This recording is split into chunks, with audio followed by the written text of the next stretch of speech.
ફિલ્મોની અસર આપણા આખા સમાજ પર પડતી જ હોય છે, પણ આપણે ક્યારેય એવું નથી માનતા કે સમાજ ફિલ્મોના આધારે નહીં, સમાજ પરથી ફિલ્મો બનતી હોય છે. એટલે આવી ઘટનાઓ એ લોકો જોવે અને પછી આ ફિલ્મ કદાચ 20 વર્ષ પહેલાં બની હોત તો ચોક્કસ એ સમાજનો એક ભાગ હોત કે આવું આવું થાય છે.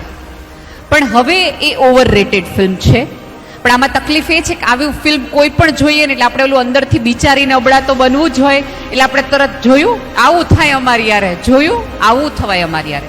હવે એ ફિલ્મનો મને નબળાઈ મારી દ્રષ્ટિએ જે મને લાગે છે એ છે કે એ સ્ત્રી એક પણ વાર કોમ્યુનિકેશન નથી કરતી, સીધું ઘર છોડીને જતી રહે છે અને ડિવોર્સ લઈ લે છે.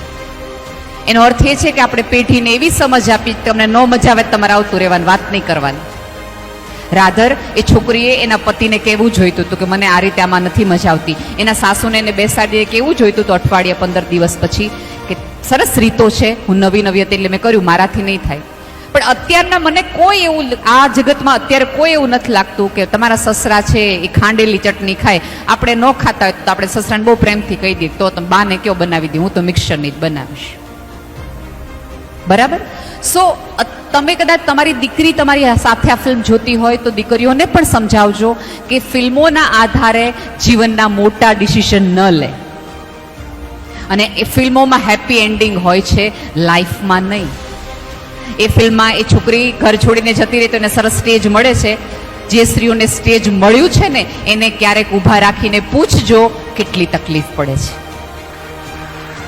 એટલું ઇઝી નથી કારકિર્દી બનાવી. અને તમને શું લાગે છે આપણે ઘરમાં રસોડામાં 6 કલાક 8 કલાક લઈને મજૂરી કરીએ છીએ તો 12 પુરુષો 8 કલાક નોકરી કઈ મજા કરવા જાય છે? એ પણ જુદા રીતની ક્રાઇસિસ કરે છે.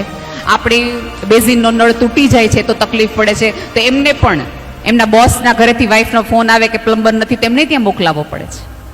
બંને વ્યક્તિ સરખે સરખી સંઘર્ષમાં છે, સરખે સરખી પ્રોબ્લેમમાં છે. સો હા, હું એવું ચોક્કસ માનીશ કે 10% આજે તે એવી સ્ત્રીઓ જ છે કે જે ફિલ્મમાં દેખાડવામાં આવી હતી કે રસોડામાં જ રહ્યા કરે છે. પણ ક્યારેક એવું બને છે કે રસોડામાં સ્ત્રીઓને જ રહેવું હોય છે.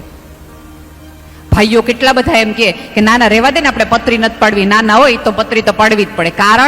કારણ કે આખા ગામે કીધું હોય કે અમારે ભાભી જેવી બટેટાની પતરી કોઈને ન જાય, એટલે ભાભીને વખાણ સાંભળવા હોય એટલે ડબ્બા ભરીને આપણે મોકલાવીએ. ઉત્તરાયણના દિવસે અમારા મોટા ભાભી જેવી બટેટી કોઈથી ન થાય, આખું ઘર અગાસી હોય ને ભાભી નીચે બટેટા ફોલતા હોય.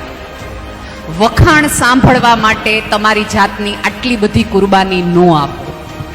હા, મારાથી સરસ બટેટી બને, ચાલો સાથે મળી બનાવી નાખીએ, એવી પણ ક્યારેક કહેવાની તૈયારી રાખો. પણ વખાણ સાંભળવાની. અને બીજું સૌથી મહત્વની વાત, કાં તમે ડાય અને સંસ્કારી સહનશીલ કરતી સ્ત્રીનું લેબલને પ્રમાણપત્ર મેળવી શકો અને કાં તમે સફળ સ્ત્રીનું પ્રમાણપત્ર મેળવી શકો.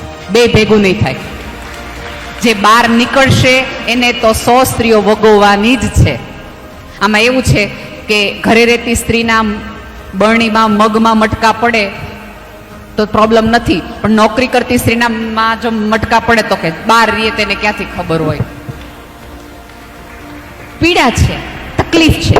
સો પહેલું વહેલું કે વિઝન બદલાવો, જોવાની દ્રષ્ટિ બદલાવો. અને પહેલું કે તમે જે કામ કરો છો એની માટે તમને ગર્વ નહીં હોય ને તો આ જગતની એક પણ વ્યક્તિને ગર્વ નહીં. તમારી ખાંડેલી ચટણી માટે તમને ગર્વ નહીં હોય ને તો આ જગતની એક પણ વ્યક્તિને 100 વર્ષ પીરસશો ને તો એની નજરમાં તમે નહીં સન્માન રાખી શકો. તમે જે કરો છો એની માટે તમને પ્રમાણપત્ર આપતા થઈ જાઓ, તમે જ તમને બિરદાવતા થઈ જાઓ, તમે જ કોન્ફિડન્ટ રાખો કે મારા જેટલું કરી તો જો આવડે, હું ઉઠાડું ને તો તમે નોકરીએ જઈ શકો, તમારી મીટિંગ કરી શકો ટાઈમે, અને તોય હું મારી મીટિંગ તો કરી જ રહી છું.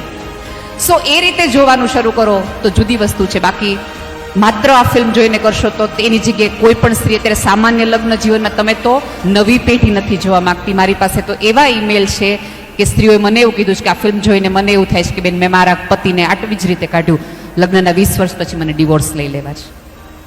એવી સ્ત્રીઓ છે. સો અહીંયા બેઠેલી તમામ સ્ત્રીઓને વિનંતી છે કે આવા ડિસિઝનો મોટા 3 કલાક 2 કલાકની ફિલ્મોના આધારે ન લ્યો.